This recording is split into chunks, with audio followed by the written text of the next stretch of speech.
May 8th, 2026 is going to be the next financial report from Nintendo. So we'll get some information on how much the Super Mario Galaxy movie has made. We'll get some new information about the Switch 2 sales and software sales. We'll probably get a lot of updates in that manner.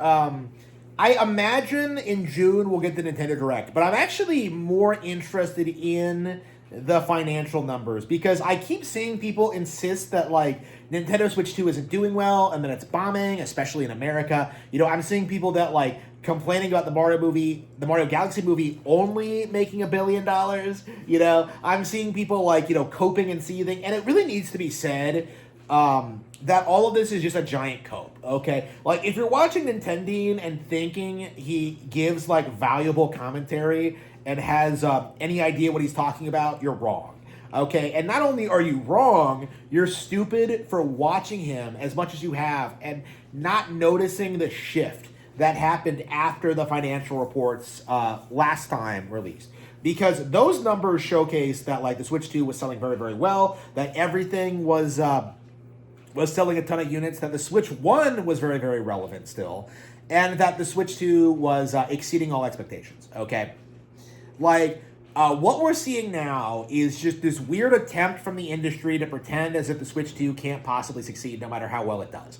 Okay, that's what we've been seeing over the past several weeks, is that, like, the industry just rallying to try and destroy Nintendo. And it's going to be very, very difficult once the numbers come out and we actually see what's been happening, because a lot of people have it in their heads that games like Metroid Prime 4 or Kirby Air Riders or like Tomodachi Life aren't selling well, and it's just like, you are going to be in for a very, very, very rude awakening, I think.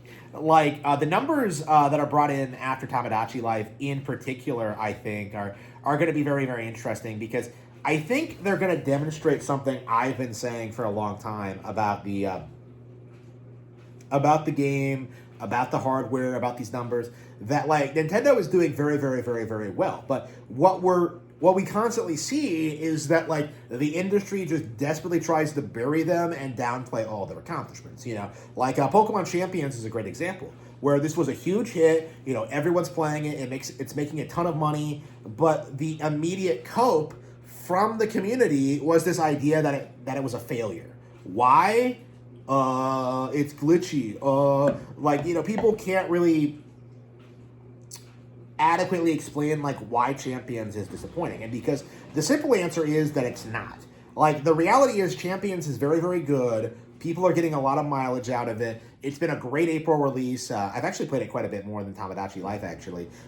Champions was a very well-received free-to-play game that is going to be supported indefinitely, and yet we were told that, like, it was this massive disaster, And obviously that's going to be laughable when we actually start getting numbers and we actually start, like, hearing from the financials, because I remember the same thing happened with, like, Pokemon TCG Pocket when that came out, and Pokemon Masters, where, like, people just initially wrote them off, but eventually they started getting, like, more and more releases. They started becoming bigger and bigger. They started becoming more successful, and, like, we finally eventually saw the complete and total collapse of the narrative. The idea that, like, Pokemon Champions was that these Pokemon mobile apps were just failing or not doing all that well. Pokemon Go is a very good example, where, like, it made $10 billion lifetime, but, like, over that period, over the past decade, like, people have been trying to gaslight you into thinking that, like, well, it's not as popular as it was at its height.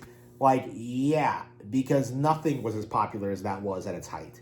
Like, when you're kind of, like, comparing your numbers to the best numbers you've ever had, like, yeah, obviously it's going to be a downward trend, okay? It doesn't, like, again, like, this is the mindset people have now, when it comes to this kind of thing. It's like, unless Nintendo, like, sells the best they've ever had, you never hear anyone, like, say anything positive about them at all. Like, and again, when that baseline is set, when that new high is established, like, eventually people look at the downward trend after, and then they say that, like, well, like, the numbers are going down again. Like, yeah. Like, you think the numbers just go up indefinitely? That's not how this works. That's never how this works. It's never how it's going to work. Like, the simple fact of the matter is, the community is desperate to continue this farce that Nintendo is failing, that they aren't successful, that they aren't pulling numbers, that they aren't selling enough. And the simple reality is that they're doing very, very, very well. Like, the issue is that the masses are just constantly in denial about it. They can't bring themselves to admit Nintendo is popular. They always have to try and gaslight themselves and each other that, like, kids don't play Nintendo, and that once, like, the NES audience dies off, like, nobody's going to care about them anymore. Like, they really delusionally believe that if they just, like, pray hard enough, that they'll, like, destroy Nintendo. Like, if they just make enough content, like, enough offerings to, like, their PC gaming gods, right? If they pray hard enough for renewal, like, you know, Nintendo will just go bankrupt, and like PC will own Nintendo or whatever. You know, Nintendo games will be on Steam. You know, that's their mentality. That is legit what they think is going to happen, and it's becoming more and more clear that that's not true. You know, Amazon Luna just shut down. You know, Amazon, you know, their big plan to enter video games was to not release a console, but to release a cloud streaming service. Nobody used it. It completely collapsed. You know, it didn't matter how functional it was. It didn't matter if it worked. It didn't matter, like, you know, what games were on it. The reality is nobody wanted to use that over an actual console. And that's the same problem that, like, all these other brands are going to have, is that they are going to lose to Nintendo's consoles.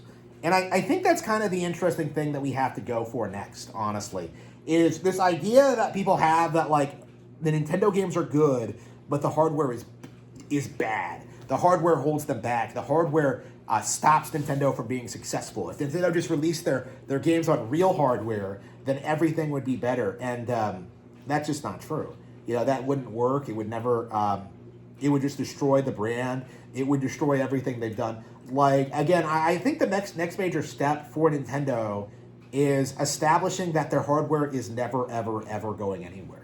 You know, that they'll always be innovating. They'll always be doing new things. The whole meme of, like, you know, streaming games on the cloud, that's going to collapse.